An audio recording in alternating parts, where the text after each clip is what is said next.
Scott here from SGA for the Command Tip of the Week. Today we are coming to you from San Francisco Fire Station number 37, and we're going to discuss the normalization of deviance as it relates to a size up for an incident and why this information is so important. In this tip, we will discuss how our past experiences have set us up for failure. To start this discussion, I would like to ask this question. Have you ever taken an unacceptable risk in the commission of your job as a firefighter?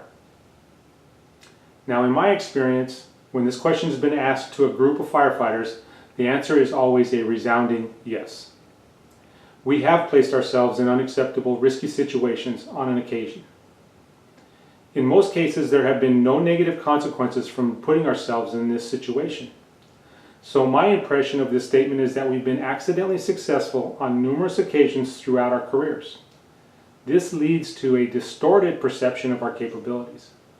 Because we have been accidentally successful, we inaccurately believe that we are capable of doing tasks that are extremely hazardous with a limited risk of a negative outcome. Unfortunately, we cannot balance our capabilities with our reality. Some of the tasks that we do may have negative outcome.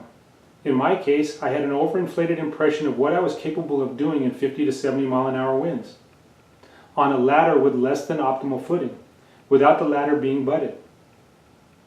Now, I have in my career occasionally climbed ladders with less than optimal footing. I've also climbed a ladder without being butted on numerous occasions. And during these events, I never had a negative consequence, hence the overinflated impression of my own capabilities, mixed with the unpredictableness of a 70 mile an hour wind created a 12-foot fall.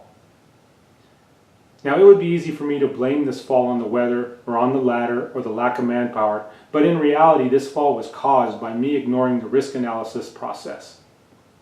Now, I would like to say this would be the last time I will ever allow the normalization of deviance affect my decision that I might make. But past performance is the best predictor of future performance. With that being said, I don't believe that I can completely remove normalization of deviance from my decision making. As hard as I try and as difficult as this recovery has been, I understand the difficulty changing one's culture, one's personality, and the self-impression is extremely difficult. I hope that in the future I will recognize when normalization of deviance is affecting my decision-making process, and I will make the best decision. Please remain vigilant and guard against the normalization of deviance on the fireground and make wise and safe decisions. We owe this to our community, to our crews, and to each other. Stay tuned for more tips on secondary size up and risk assessment in the upcoming weeks. We recommend you use this information and include it in your incident assessment and size up. Be sure to practice the perishable skill of size ups and good decision making.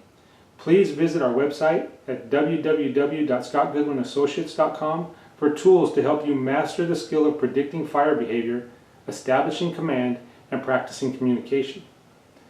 And as always, train like your life depends on it, because it does, and be safe out there.